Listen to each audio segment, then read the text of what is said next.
예, 오늘날 이 시대가 이 절대 진리를 거부하는 지는 이미 오래되었습니다. 반드시 그렇다, 절대적으로 그렇다, 이런 얘기가 지금 더 이상 통하지 않는 시대에 우리가 살고 있죠. 이것을 상대주의 시대라 이렇게 얘기를 하는데요. 그래서 우리가 반드시 옳다, 반드시 그러다, 반드시 선하다, 반드시 악하다, 이런 얘기들을 할 수 없는 시대가 돼서 이럴 수도 있고 저럴 수도 있는 그런 상대적인 상황이 됐죠. 사람의 관점에 따라 다르다. 그래서 반드시 예수 그리스도를 믿어야만 하늘나라로 가는 건 아니다. 다른 여러 가지 종교들이 있고 길들이 있다. 뭐 이런 종교다원주의, 뭐 여러 가지로 표현할 수 있겠습니다만, 이 시대의 마지막 시대의 트렌드가 우리에게는 이 절대 진리를 고수하는 성경을 믿는 그리스도인들에게는 아주 이질적이죠. 예. 성경은 여전히 하나님의 절대 진리를 우리에게 말씀하시고 절대적으로 오르신 하나님의 절대적인 진리들이 우리에게 있습니다. 그래서 오늘 공부하고자 하는 것은, 성경에 보면 반드시라고 하는 표현이 있어요. 영어로는 이걸 이제 우리처럼 부사로 사용한 건 아니고, 영어에서는 이것을 조동사 must라고 하는 조동사를 집어넣어서 이제 하나님께서 강조를 하셨는데, 이것을 우리말로 풀어 설명하려면 이제 할 수 없이 이 부사적으로 반드시 뭐뭐 해야 한다 이렇게 표현할 수밖에 없죠. 그래서 하나님과의 올바른 관계를 우리가 가지려면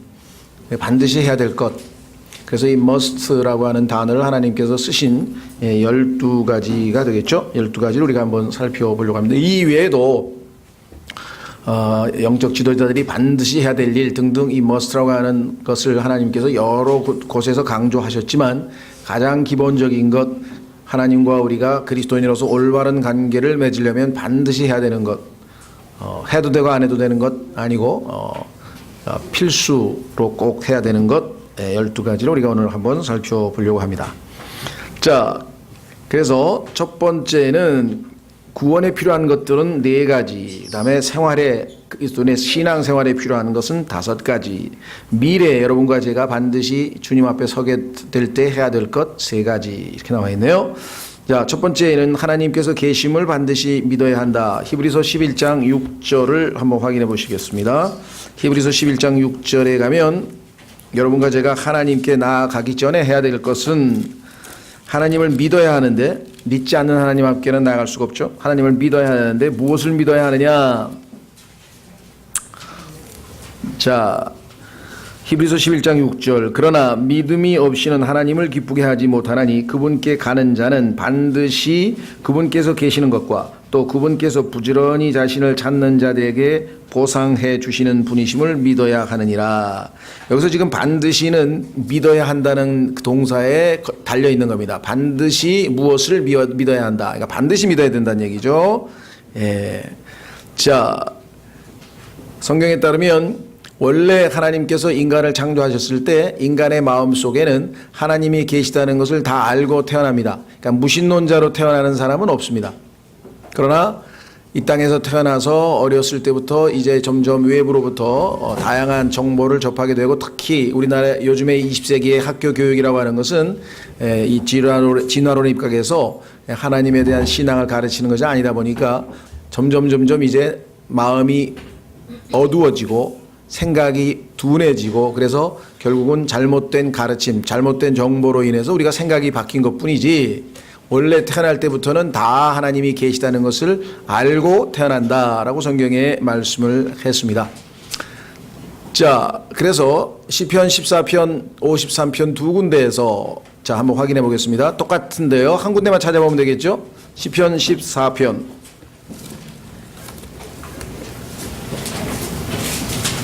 시편 14편 1절, 어리석은 자가 마음속으로 이르기를 하나님은 없다 하였도다. 그들은 부패하여 가증한 일들을 행하였으니 선을 행하는 자가 없도다. 하나님이 없다라고 할 정도로 어리석게 되면, 하나님께서 하나님이 계시다는 사실을 우리의 마음에, 양심에, 또 하나님의 우주 창조 속에 다 알렸고, 또 인간도 태어나면서부터 속에 그 같은 하나님을 알만한 것을 다 지니고 태어났음에도 불구하고 잘못된 과정을 거쳐서 만약에 어리석게 돼서 마음속에 하나님이 없다라는 상태까지 왔다. 그렇게 되면 그는 어떤 일들을 저지르느냐. 그들은 부패하여 이미 부패된 거죠. 가증한 일들을 행하였으니 선을 행하는 자가 없도다. 주께서 깨달은 자나 하나님을 찾는 자가 있는지 보시려고 하늘에서부터 사람들의 자녀들을 내려다 보셨으되 그들이 다 치우쳐서 다 함께 더러운 자가 되고 선을 행하는 자가 없나니 단 한 사람도 없도다. 불법을 행하는 모든 자들은 지식이 없느냐. 하나님이 계신 것을 모르느냐. 그들이 빵 먹듯이 내 백성을 먹으면서 주를 부르지 아니하는도다. 거기서 그들이 큰 두려움 가운데 있었으니 이는 하나님께서 의로운 자들이 세대 안에 계시기 때문이로다. 하나님은 계신데 하나님이 계신다는 사실을 부인해버리는 자들은 어리석은 자들. 하나님께서 자기 자신을 계시하실 때 자신의 이름을 묻는 모세에게 나는 스스로 있는 자라 이렇게 얘기를 번역을 했는데요. 우리말로는 번역의 한계 때문에 할 수 없이 스스로 있는 자라. 왜냐하면 모든 피조물들은 다 창조된 존재고 하나님만이 스스로 존재하는 분이다. 이런 뉘앙스로 번역을 했습니다만은 영어는 그렇게 복잡하지 않아요. 스스로란 말도 없고 그냥 I am이에요. 나는 있다. 이게. 항상 있다. 이게. 과거도 있었고 지금도 있고 하나님은 과거, 현재, 미래가 없죠. 항상 I am. 나는 있다. 그 다음에 I am 다음에 뭐가 됩니까? I am the truth. 나는 진리다. I am the life. 나는 생명이다. I am all in all. 나는 모든 것 가운데 모든 것이다. 하나님은 계실 뿐만 아니라 모든 것 되시는 분이라고 하는 것을 I am이라고 하는 자신의 이름을 통해서 밝히셨습니다. 하나님이 계시다는 것을 반드시 믿어야 한다. 두 번째, 반드시 거듭나야 된다. 요한복음 3장 7절 예수님께서 말씀하셨죠. 예. 어떤 한 분은 자기가 구원받은 이유가 계기가 뭐냐 그랬더니 하루는 친구가 자기한테 찾아와가지고 야, 너 반드시 거듭나야만 돼 이렇게 얘기를 하더래요. 그래서 누가 그래? 니네 목사가 그러디? 그랬대요. 그랬더니 아니 예수님이 그러셨는데. 근데 그 사람도 형식적으로는 교회를 다니고 있던 사람인지라 뭐라고? 예수님이 반드시 거듭나야 된다 그랬다고? 그 나는 거듭남이 무슨 뜻인지도 모르는데 교회는 다니고 그런데 거듭남이 무슨 뜻인지도 모르는데 반드시 거듭나야만 된다고 예수님이 말씀하셨다. 이거 큰일 났네. 그래서 그때부터 거듭남이라는 게 뭔지를 알아보기 시작하다가 드디어 구원을 받게 됐다. 이렇게 간증한 얘기를 들었는데요. 자, 요한복음 3장에 보시면 예수님께서 말씀하시기를 7절 내가 내게 이르기를 너희가 반드시 다시 태어나야 하리라 한 것에 놀라지 말라. 자, 예수님께서 반드시 다시 태어나야 된다라고 하는 말씀을 했죠. 예. 따라서 하나님과의 올바른 관계를 맺는데 두 번째는 그분이 계신 것을 믿어야 되고 두 번째는 반드시 다시 태어나야 된다. 이렇게 했습니다. 태어나도 되고 안 태어나도 되는 게 아니라 반드시 다시 태어나야 되는데 다시 태어나는 것은 뭐냐? 우리의 육이 아니고 6절에 육에서 난 것은 육이요 성령에게서 난 것은 영이니. 엄마 뱃속에서 태어난 육의 육적 탄생은 또다시 태어날 수 없어요. 왜? 뱃속으로 어떻게 또 들어갑니까? 그건 불가능한 얘기예요. 주님께서 말씀하신 것은 영적 탄생을 얘기하는데 그래서 영적 탄생은 엄마 뱃속에서 태어나는 게 아니라 성령으로 태어나는 겁니다. 그래서 성령에게서 난 것은 영이라 그랬죠. 창세기 3장에서 타락으로 인해서 우리의 영이 죽어서 기능을 발휘하지 못하게 됐고 영이신 하나님과 교제가 끊겼고 하나님이 하나님이신지도 알아보지 못하게 돼서 점점 타락했는데 그렇죠? 다시 태어나서 그 죽은 영이 살면 살아계신 하나님과 교제하게 되겠죠? 자, 그래서 우리는 반드시 다시 태어나야 된다. 그러니까 다시 태어날 수 있는 방법이 뭐냐? 어떻게 해야지 다시 태어날 수 있는가? 자, 그것은 성경에 보니까 그 요한복음 한 장 넘기십시오. 왼쪽으로 두 장 넘기시면 요한복음 1장에 12절 요한복음 1장 12절 그분을 받아들인 자들 곧 그분의 이름을 믿는 자들에게는 다 하나님의 아들이 되는 권능을 그분께서 주셨으니 예수님을 믿으면 하나님의 아들이 되는 권능을 받게 됩니다. 하나님의 아들들은 어떻게 되느냐? 혈통으로나 육신의 뜻으로나 사람의 뜻으로 나지 아니하고 오직 하나님에게서 태어난 자들이니라. 그래서 이제 하나님의 아들이 되는 거죠. 엄마 뱃속에서 사람에게서 태어났으니까 사람의 아들이라 그랬는데 인간이 됐는데 하나님에게서 태어났으니까 하나님의 아들이 된 것이죠, 우리가. 자, 그래서 태어나는 방법은 믿는 겁니다. 그렇죠? 예, 예수 그리스도를 믿는 것이죠. 자, 그걸 한번 확인해 보겠습니다. 다시 돌아옵니다. 오늘 남송 구절이네요. 사도행전, 거기 왜 GOD라고 돼 있나? 고치십시오. 거기 GOD가 아니고요. 사도행전입니다. 사도행전 4장 12절. 이게 컴퓨터가 잘못한 건 아니겠죠? 제가 잘못 친 거겠죠? 4장 12절. 입력을 잘못했으니까 아웃풋이 잘못 나왔겠죠? 예. 사도행전 4장 12절 오늘 우리 암송 구절인데요. 그 유명한 말씀 기록하기를 다른 사람 안에는 구원이 없나니 하늘 아래에서 우리를 구원할 다른 이름을 사람들 가운데 주지 아니하셨느니라 했는데요. 우리말에는 이 must가 살질 않아요. 잘. 우리를 구원할 이렇게 했는데 whereby we must be saved라고 must be saved라고 되어 있거든요. 우리는 반드시 구원을 받아야만 하는데 whereby 무엇으로? 그분의 이름으로, 그분의 이름에 의해 이렇게 되어 있죠. 그래서 예수 그리스도의 이름을 믿는 것은 그분의 인격을 믿는 것이죠. 자, 그래서 네 번째 오른쪽으로 더 한 5장 넘기시면 사도행전 16장 30절 사도행전 16장 30절 말씀하시기를 사도행전 16장 30절 그들을 데리고 나와 이르되 선생들이여 내가 무엇을 하여야 구원을 받으리이까? What I do. What must I do? What must I do? 내가 뭘 해야만 합니까? To be saved. 구원받기 위해서. 이랬더니 예수 그리스도를 믿으라 하고 31절에 그 유명한 구절이죠. 주 예수 그리스도를 믿으라 그리하면 내가 구원을 받고 내 집이 받으리라 하며. 그러니까 반드시 무엇을 믿어야 되느냐, 무엇을 해야 되느냐 했을 때 믿어야만 한다라고 분명하게 말씀을 하셨죠. 자, 여기 보시면 주 예수 그리스도를 믿으라 그랬는데 여러분들 아마 전철역이라든가 길에 가면은 큰 거울을 동네에 있는 예배당에서 기증을 했어요. 그래서 기증을 한 데다 보면은 밑에다가 주 예수를 믿으라 그리하면 너와 내 집이 구원을 받으리라. 근데 하나님은 그렇게 말씀하신 적이 없습니다. 주 예수 그리스도를 믿으라 그랬지 주 예수를 믿으라고 한 것 아니에요. 어떤 분은 그 똑같은 소리 아닙니까? 똑같은 소리 아닙니다. 주 예수하고 주 예수 그리스도하고 다른 분이냐? 같은 분이죠. 그래도 하나님께서는요, 필요한 경우에는 이름을 쓰시고 필요한 경우에는 짧은 이름을 쓰시고 중요한 경우에는 긴 이름을, 즉 완전한 이름, complete name, 주라고 하는 것은 하나님이시죠. 예수, 인간이시죠. 아들, 아버지, 아들, 그 다음에 그리스도, 기름 부음 받으신 자, 기름, 성령님, 아버지, 아들, 성령, 삼위일체 이름 전체가 다 들어있는 주 예수 그리스도라고 하는 완전한 이름을 믿어야만 구원을 받는 것인데 성경에 보니까 주도 많다 그랬어요. 주들이 많고 예수, 다른 예수도 있고 따라서 주 예수 그리스도를 믿으라. 자, 그래서 우리는 구원에 필요한 것은 여기 나와 있는 네 가지가 아니라 must, 반드시 해야 된다, 반드시 해야 된다, 반드시 해야 된다, 반드시 해야 된다. 그런데 요거 하나만, 즉 구원에 필요한 것 한 가지만 하신 분들이 있어요. 예수님을 영접하고 예수님의 이름을 믿고 거듭난 분들, 하나님이 계시다. 그렇죠? 그런데 그 하나님은 거룩하시다. 그 하나님은 의로우시다. 나는 죄인이다. 그분 앞에 영원한 정죄의 대상이다. 심판의 대상이다. 그래서 나는 그분 앞에 죄인임을 인정하고 그분을 나의 구원자로 받아들였다. 그래서 그분을 영접했다. 그분의 이름을 믿었다. 그랬더니 그분께서 나의 죽은 영을 살리시기 위해서 내 안에 들어오셨다. 그래서 나는 다시 태어났다. 하나님에게서 내 영이 성령으로 태어났다. 그래서 나는 이제 하나님의 아들이 되었다. 이것이 하나님과 우리와의 관계에 있어서 첫 번째입니다. 근데 이것은 첫 번째지 마지막이 아니에요.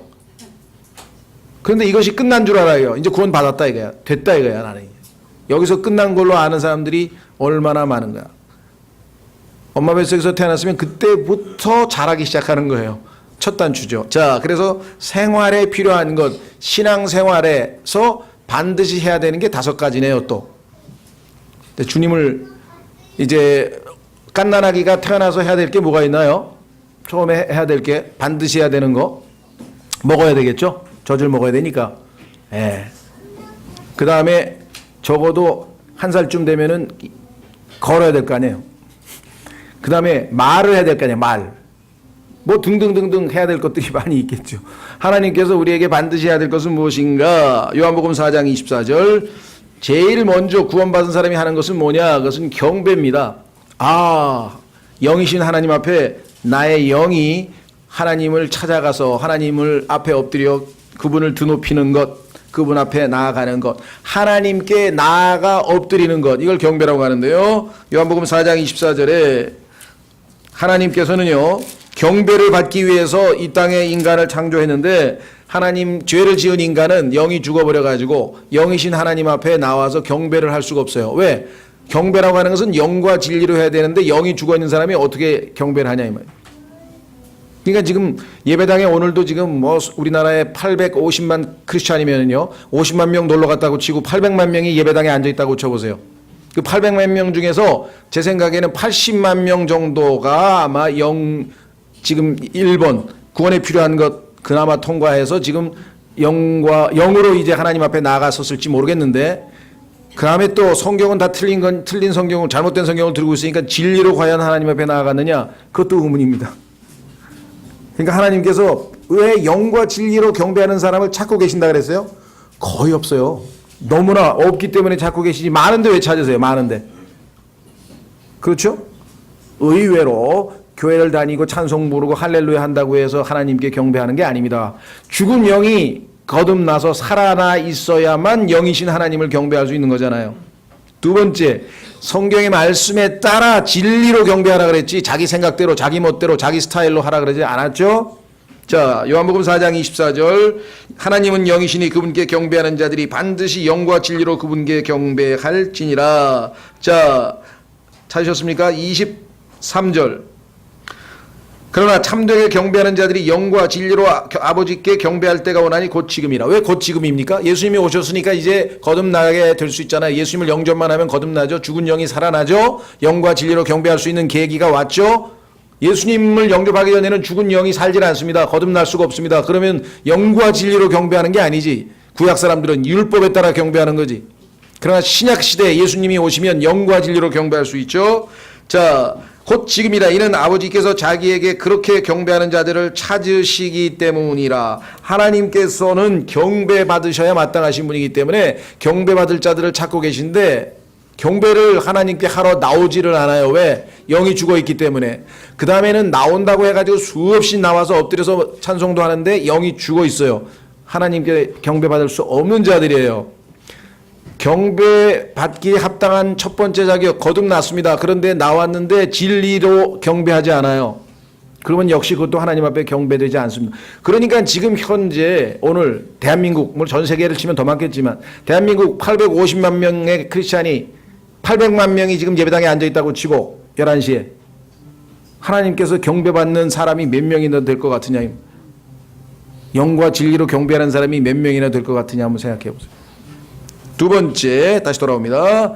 생활에 필요한 것, 다른 사람들에게 가르치기 전에 먼저 열매를 맺어야 한다. 여러분과 제가 하나님의 말씀을, 진리를 배웠습니다. 진리를 배웠는데 그 진리의 말씀이 성경에 보면 씨앗이라 그랬어요. 그 씨앗이 여러분과 제 마음 속에서 열매를 맺어서 사람들에게 야, 저거 확실하구나 라는 것을 보여주어야만 우리가 다른 사람들을 가르칠 수 있지.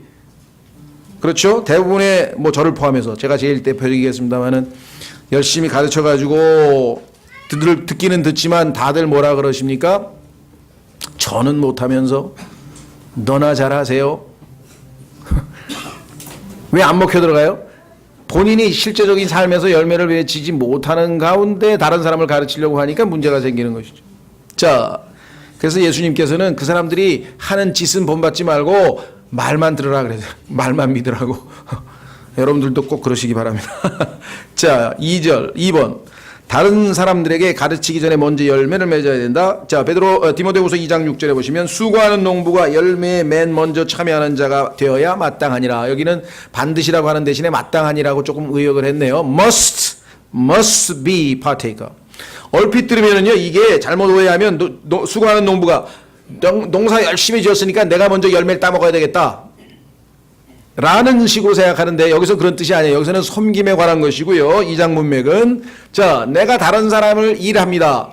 내가 성경에 보니까 너희는 하나님과 함께는 농장이고 나는 일꾼이라 그랬어요. 그러면 하나님의 말씀으로 다른 사람을 섬기는 자가 자기가 먼저 자신의 삶에서 열매를 보이지 아니하면 다른 사람을 섬길 수 있는 일에 가르칠 수 있는 자격이 있겠느냐 이 말이죠. 그렇죠? 성경에 보니까 가르치는 자는 본을 보이란 말씀이 우리에게 나와 있죠. 마찬가지입니다. 여러분들이 복음을 전할 때에도 복음에 합당한 삶을 보여야 사람들에게 속된 말로 말빨이 먹히는 거지, 자신은 그리스도인답게 행동은 하나도 안 하면서 예수 믿어야 구원받는다고 자꾸만 얘기를 하면은 사람들에게는 어필이 안 되는 것이죠. 세 번째, 섬김에 있어 다투어서는 안 된다. 성경에 보니까 다투어서는 반드시 안 된다고 써 있네요. 디모데후서 2장 24절.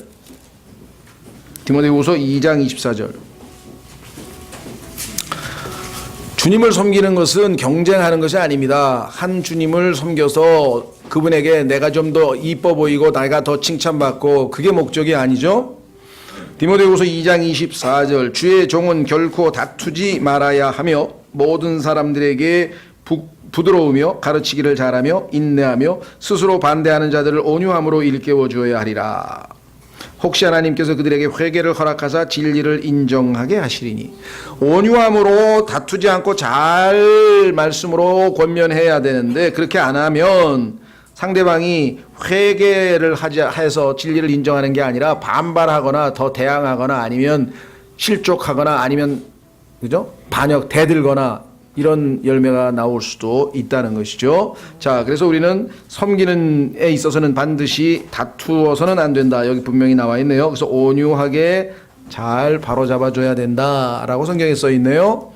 그렇죠? 자, 갈라디아서 6장에도 마찬가지 한번 보겠습니다. 갈라디아서 6장 1절. 갈라디아서 6장 1절.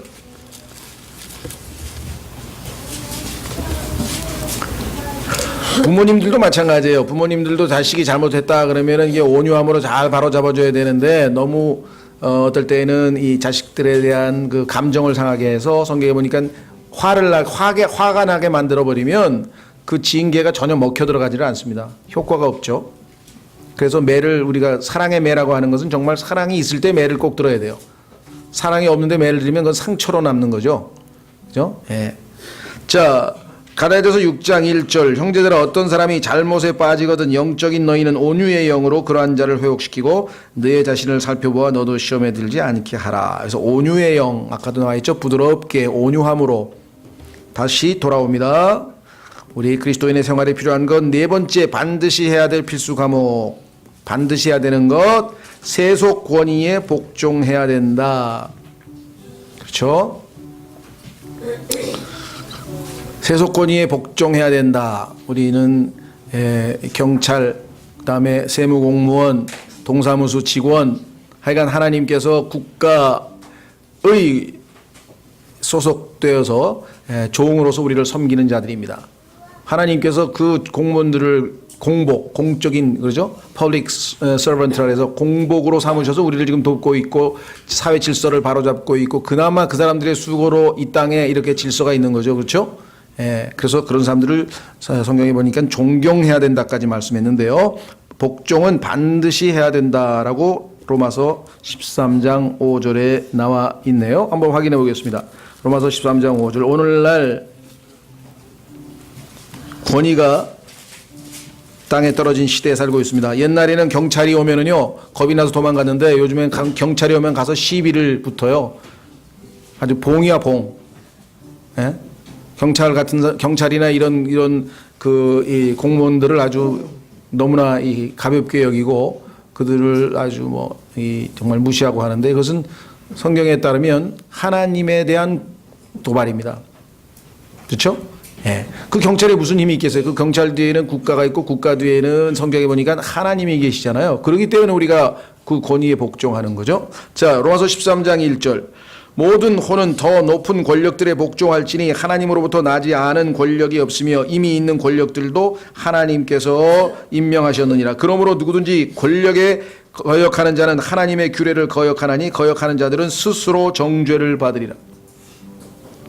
과거에 맹자의 역성혁명의 예를 들어서 나쁜 왕은 쫓아내야 된다. 뭐 이런 얘기들을 종종 하곤 하는데요. 예, 나쁜 왕도 하나님이 주신 왕입니다. 여기서 지금 말씀하셨을 때 당시에 로마의 황제는 네로였거든요. 네로에게도 복종하는 거예요. 지금. 물론 예수 그리스도를 부인하라 그러면 당당하게 맞서서 순교하는 거죠. 그거는 각오하고. 그러나 그 이외의 다른 문제에 있어서는요. 일단 억울하든 뭐라든 일단 다 복종하는 거죠. 예. 자, 그래서 7절에 보면은요. must라고 하는 말이 거기 나옵니다. 5절에 죄송합니다. 그러므로 너희는 진노 때문만이 아니라 양심을 위해서도 반드시 복종해야 하느니라. 법을 어겨서 형벌을 받을까봐 두려워서뿐만 아니라 양심, 왜 하나님의 명령을 어겼으니까 내 양심이 괴로울 거 아니겠어요? 그렇죠? 자, 그 다음에 5번째 생활에 필요한 것들, 우리 신앙생활에 필요한 것들, 아마 5번째는 많은 사람들이 혼란을 일으키는 것 같아요. 특히 지금 현재 아마 5번째, 예수 그리스도를 믿으면 반드시 많은 고난을 받을 것이다. 그러면 예수 아마 거의 안 믿으려고 그럴걸요? 미리 가르쳐 주지 마세요. 예수 그리스도를 믿고 나서 필수 과목이 이런 게 들어있구나. 자, 한번 확인해 보겠습니다. 사도행전 14장 22절, 사도행전 14장 22절. 다시 한번 과거에 복음 전했던 성도들이 신앙생활을 잘 하고 있는지를 한번 다시 보살피기 위해서 바울이 이제 갑니다. 제자들의 혼을 굳건하게 하며 그들을 권면하여 믿음 안에 거하게 하고, 이 거한다고 하는 영어 단어가 continue라 그랬는데요. 많은 사람들의 신앙의 실패는요, 처음에 잘 출발했어요. 근데 계속을 안 해. continue를 안 해. 중간에 얼 보니까 없어져 버리던지, 타락해서 세상으로 가버렸던지, 대마처럼 세상을 사랑해서 어디로 가버렸던지, 마가처럼 중간에 너무 복음 일이, 하나님 섬기는 일이 힘들어서 그냥 중도 포기를 해버렸던지, 아니면 재물과 쾌락과 염려 때문에 신앙의 그 믿음 생활을 내려놓았던지, 약간 뭔 일이 발생한다 이거죠. 지속하는 게 어렵죠. 지속. 그렇죠? 예. 뭐 다른 훌륭한 사람들도 더 많이 있겠죠. 잘 모르겠는데요. 이번에 그 올림픽에서 보니까 여자 선수는, 이상화 선수는요, 2연패 한다는 거는 정말 그건 굉장한 것 같아요. 왜냐하면 다른 게 아니라 그 느슨한 마음을, 긴장을 계속 다시 가지고 있었다는 거잖아요. 그렇죠? 대부분 한 번 우승하면 더 이상 뭐 성취욕이 떨어져 가지고 다 느슨해져서 이렇게 놓죠. 권투 선수들도 보면 한 3, 4회 키껏 뭐 5, 6회 뭐 이렇게 하다가 다시 챔피언 벨트를 내려놓잖아요. 지속이 안 되죠. 지속이. 유지가 잘 안. 신앙생활도 마찬가지입니다. 그래서 바울도 가보니까 중도에 떠나간 사람들이 너무나 많아. 저희도 보면 중도에 떠나간 사람 많아요. 뭐 어디 가서 또 뭘 잘하고 계신지도 모르겠지만, 하여간 중도에 그만둔다는 것은 성경에서는 우리가 신앙생활에 있어서는 반드시 버려야 될, 해서는 안 될 일입니다. 자, 그래서 여기 보시면 뭐라고 되십니까? 또 우리가 반드시 많은 환난을 거쳐 하나님의 왕국에 들어가야 하리라 하더라. 자, 분명히 예수 그리스도를 믿고 하나님의 왕국에 들어갔는데, 영적인 왕국이죠. 보이지 않는 왕국, 성령 안에서 화평과 희락과, 그렇죠? 기쁨, 의와 화평과 희락, 이것을 지금 누리는 삶을 살고 있지만, 그러나 나중에 예수 그리스도께서 이 지상에 오셔서 다스리는 그 하나님의 왕국과 하늘의 왕국의 통합된 왕국, 거기에 우리가 들어가려면, 즉 주님과 함께 다스리려면 우리에게 필요한 것은 뭐냐? 이 땅에서의 고난을 통한, 그래서 담금질이라 그러죠. 우리가 고난을 통해서 점점 예수님처럼 변화되는 빚어짐의 과정이 필요하다. 근데 이것도 반드시네요. 반드시. 그러니까 고난을 이상하게 생각하지 말라는 말이 베드로전서에 나오죠. 예수님도 그렇고 이상하게 생각해서는 안 되는 거예요.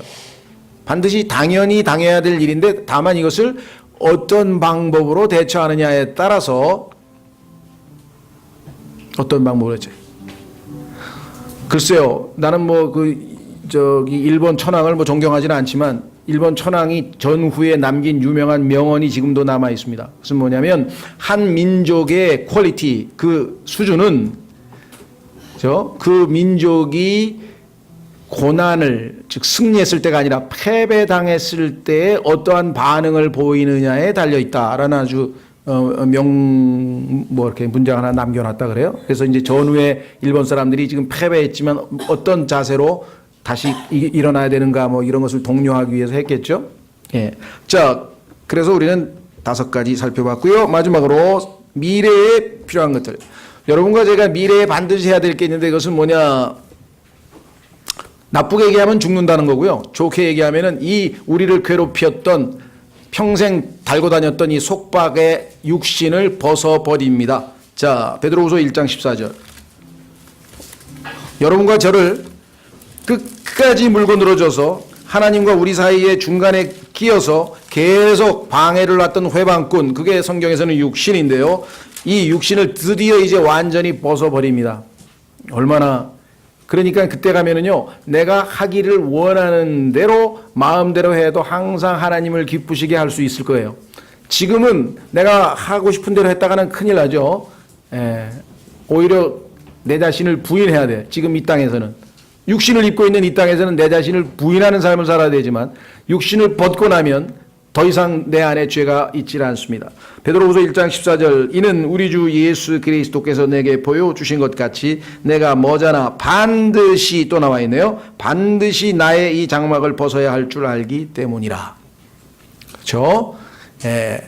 그래서 우리가 휴거되는 날, 또는 죽었다가 만약에 휴거되기 전에 죽는다면 부활하는 날, 그날 우리는 완전히 육신을 벗고 이제 새 옷을 입게 됩니다. 영적인 옷을 입게 되겠죠. 자, 뿐만 아니라 고린도전서 15장에 변화되어야 된다 그랬습니다. 고린도전서 15장 53절.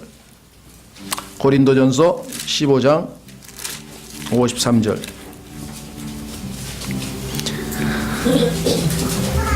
무슨 소리냐? 벗기만 하기 위해서 우리가 이 육신을 내려놓느냐? 아닙니다. 더 좋은 것으로 입어야죠. 그렇죠? 예. 썩을 것을 벗고 썩지 않을 것을 입는 게 필요하죠. 자, 고린도전서 15장 53절 52절부터 보시면은요, 51절 죄송합니다. 보라, 내가 너희에게 한 가지 신비를 보이노니 우리가 다 잠자지 아니하고. 왜냐하면 예수님이 공중에 우리를 데리러 오실 때 죽지 않고 살아있을 사람들도 있죠. 예. 아마 특별한 아주 축복일 것 같아요. 이 땅에서 주님 오실 때까지 살아있다면은요. 자, 그 다음엔 어떻게 되는가? 여기 이렇게 되어 있네요. 마지막 나팔 소리가 날 때 눈 깜짝할 사이에 순식간에 다 변화되리라. 그렇죠? 예, 우리가 이제 변화되는데요. 여기 보면은 나팔 소리가 나매 죽은 자들이 썩지 아니할 것으로 일어나고 우리가 변화되리니. 어떤 식으로 변화되나 보세요. 이 썩을 것이 반드시 썩지 아니함을 입고, 반드시 여기 나와 있죠. 반드시 must, 반드시 이 죽을 것이 반드시 죽지 아니함을 입으리로다. 이것은 구약에 하나님께서 예언해 놓은 그 예언이 성취된다는 거예요. 무슨 예언이 있었는가? 이렇게 되어 있었습니다. 그리하여 이 썩을 것이 썩지 않음을 입고 이 죽을 것이 죽지 아니함을 입을 때에는 기록된 바 사망이 승리 가운데 삼켜졌도다 하신 말씀이 성취되리라. 더 이상 영원히 죽지 않는 그러한 몸으로 우리가 이제 썩지 않은, 썩는다는 것은 죽음 다음에 썩는 거죠. 자, 그래서 여러분과 제가 미래에 해야 될 것 2가지가 있습니다. 참으로 영광스럽죠. 육신은 벗고 썩지 않은 영광스러운 몸으로 입었다. 더 이상 이제 우리를 괴롭게 하는 죄는 내 몸 안에 없다. 내가 내 안에 선한 것이 거하지 아니하노니 내 육체 안에 죄가 거한다 그랬는데 완전히 죄로부터 분리돼서 이제 영광스러운 몸을 입게 된 것인데요. 자, 마지막으로, 그러나 거기서 끝이 아니에요. 사실은 마지막 이 해야 될 게 하나 더 남았어요. 반드시 해야 될 게 하나 남아있는데 그것은 뭐냐? 예수 그리스도를 믿고 난 이후에 여러분과 제가 이 땅에서 행한 모든 기록들을 검토할 시간이 왔다 이 말이에요. 이게 여러분과 저에게는 어떻게 됩니까? 두려움으로 다가옵니까? 아니면 기대감으로 다가옵니까? 두려움으로 다가오면 지금 잘못 살고 있는 거고, 기대감으로 다가오면 잘 살고 있는 거고, 야, 내가 비록 고난 중에 있고 비방을 받고 있고 오해를 받고 있고 정말 육신의 고통을 당하고 있고, 그러나 이날이 오는구나. 그 모든 것을 다 기억하고 계시다가 하나도 남기지 않냐고 다 보상해 주실 분이 계시구나. 이런 기대감으로 와야지. 그때 가봐야 한번 정말 난 이렇게 되면 안 되겠죠. 그렇죠? 자, 그래서 하나님께서 우리에게 권면하고 있습니다. 고린도후서 5장 10절 마지막 성경 구절입니다. 고린도후서 5장 10절.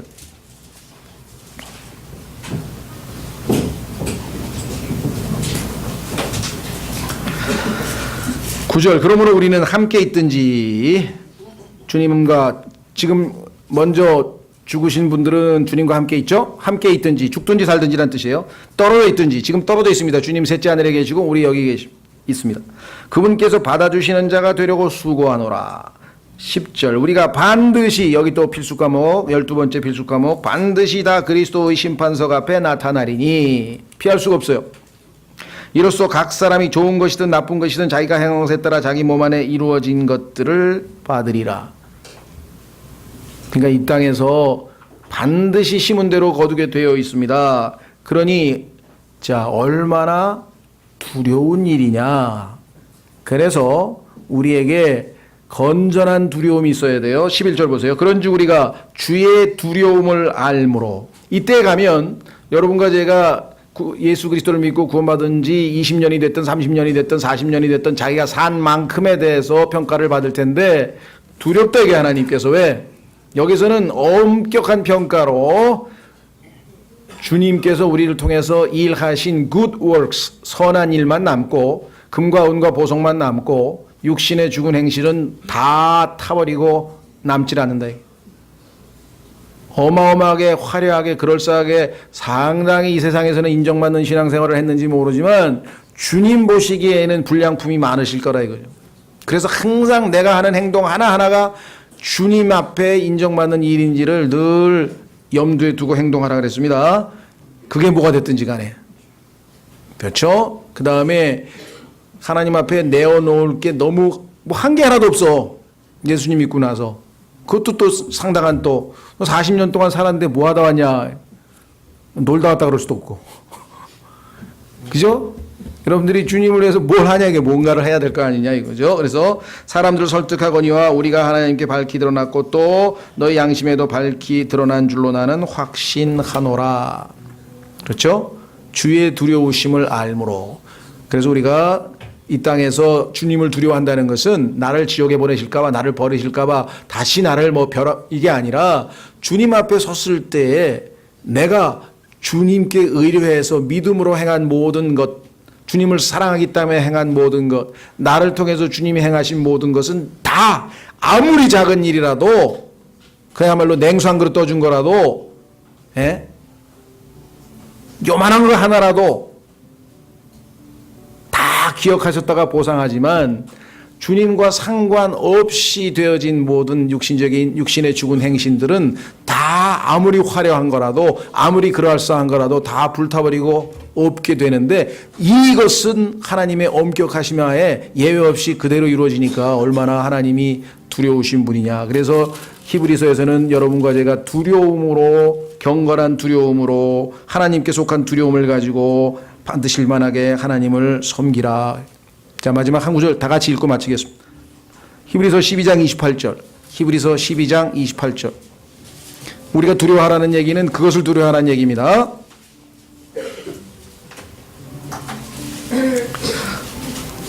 히브리서 12장 28절, 29절 같이 읽겠습니다. 시작.